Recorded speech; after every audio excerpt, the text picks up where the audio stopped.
A arte, ela entrou na minha vida de uma forma muito impactante, porque se tornou uma forma de viver e uma forma de estar no mundo que me possibilita elaborar mesmo as coisas que de alguma forma me afetam.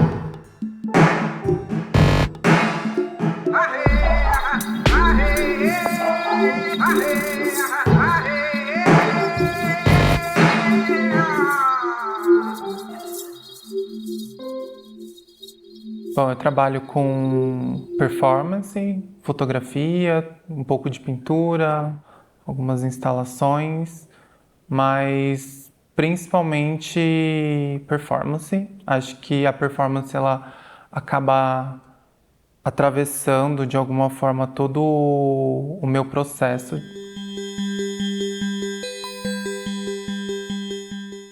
Bom, eu nasci numa cidade de fronteira. É uma cidade que ela tá numa quina, no Mato Grosso do Sul, e faz divisa com o estado de São Paulo e Minas Gerais. Isso já é um primeiro dado, assim, pelo meu interesse da fronteira, assim.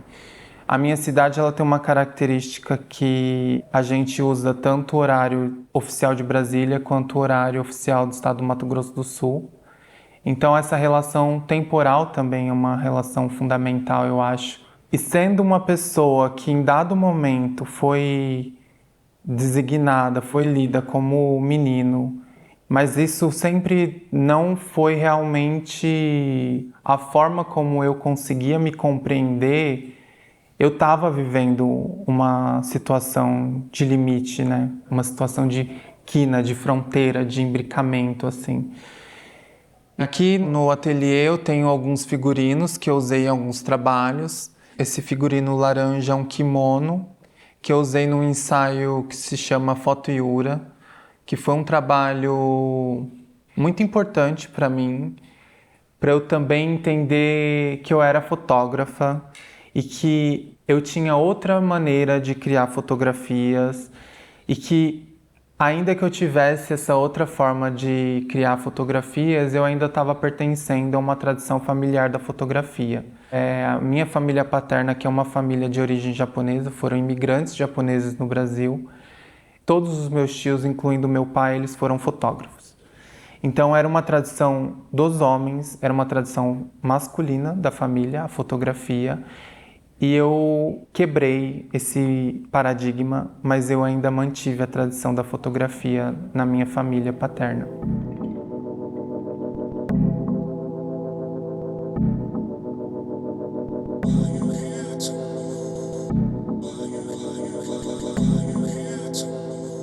Fazendo a pesquisa desse trabalho, olhando para o acervo de fotografias dos meus familiares, eu vi que todas as minhas tias e minhas primas e minha irmã, elas em algum momento tinham sido fotografadas de kimono.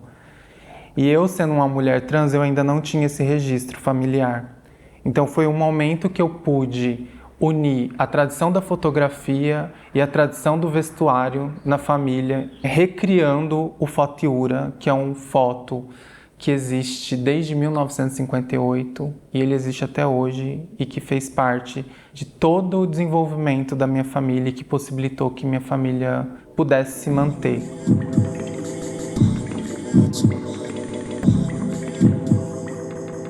Eu entendo o meu trabalho não como um trabalho de autobiografia, ainda que os dados biográficos estejam muito presentes, assim. Eu acho que é muito sobre a minha relação com o mundo.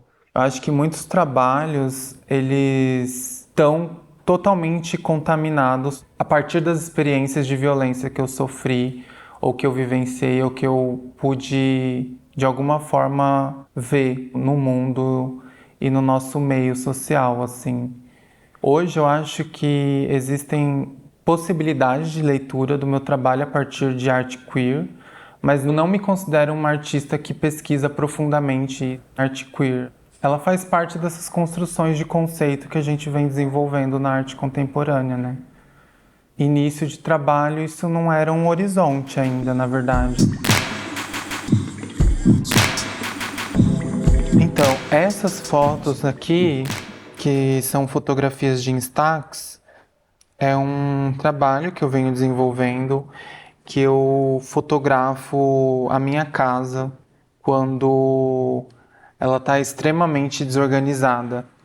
E é essa procura de encontrar essa beleza no caos mesmo e registrar esse momento que, para mim, essa relação direta do corpo com o espaço, né? A gente desorganiza os lugares.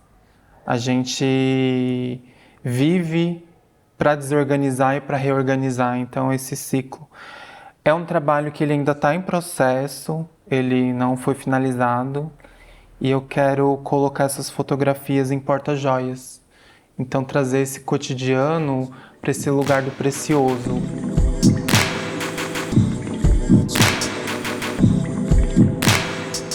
Esse figurino aqui, ele faz parte dessa performance junto com esses dois elementos, que é o espelho e a escova de cabelo. E aí as pessoas, elas sentam, começam a escovar meus cabelos e a gente começa a ter uma conversa. E aí o disparador da conversa é o contato com o meu cabelo. E o trabalho chama Contos de Fada. E aí é um trabalho que trata de uma situação de violência que eu já sofri em relação aos meus cabelos, sendo uma mulher trans, em que muitas vezes as pessoas puxaram meu cabelo para saber se meu cabelo era um cabelo de verdade. E aí essa conversa parte alguns momentos sobre esse lugar, o que é um corpo de verdade e como a gente constrói essa ideia de um corpo de verdade.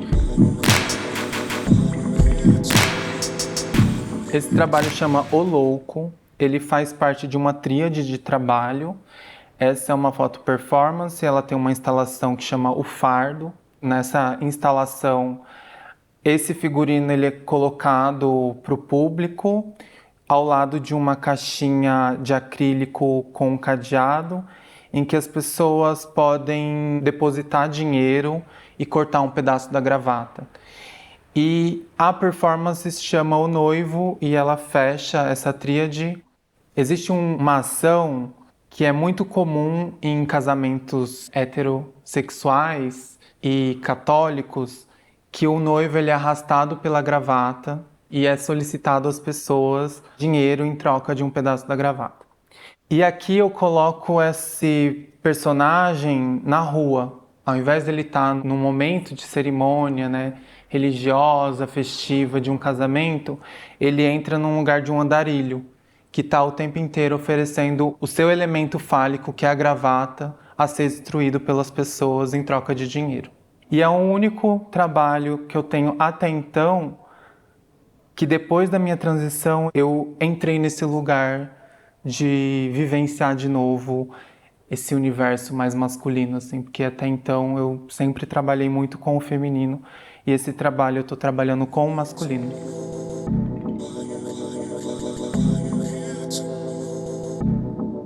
O trabalho se chama O Martírio, é uma sobreposição de fotografias e essas fotografias elas foram feitas, solicitadas para uma consulta médica de avaliação para algumas cirurgias no corpo.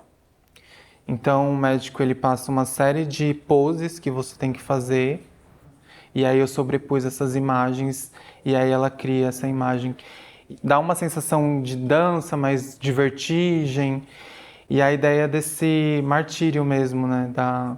Dessa relação onde às vezes o corpo de uma pessoa trans é colocado em um lugar de vulnerabilização e de violência e que nem sempre a violência é o ato da cirurgia em si, mas talvez muitas vezes acredito que a violência esteja muito mais na falta de acesso e da falta de condição financeira, econômica, estrutural para você realizar.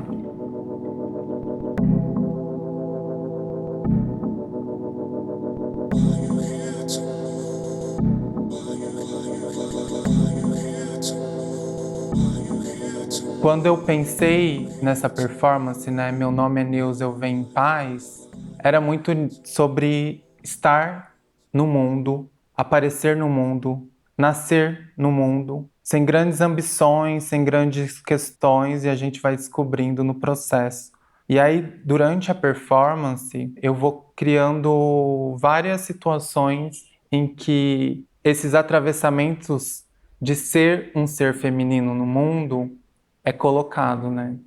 Uma hora eu como um pão com ovo, que isso está ligado à ideia da bicha pão com ovo. Eu construo um rosto a partir da maquiagem, em cima de uma máscara. E eu vou criando essa sequência de ações em que, último momento, essa performance ela se finaliza com eu cortando essa máscara e atingindo o meu próprio rosto com uma navalha. E essa navalha ela é um símbolo que foi muito usado pelas travestis como um elemento de proteção, né? Então, criar essa relação da proteção e da agressão ao mesmo tempo, para mim foi um momento muito importante no meu processo enquanto pessoa, para entender os desafios que eu também iria enfrentar a partir daquele momento. Esse trabalho, eu comecei a minha transição, afirmação de gênero. Então foi um trabalho que eu também tive como uma ritualização do meu processo.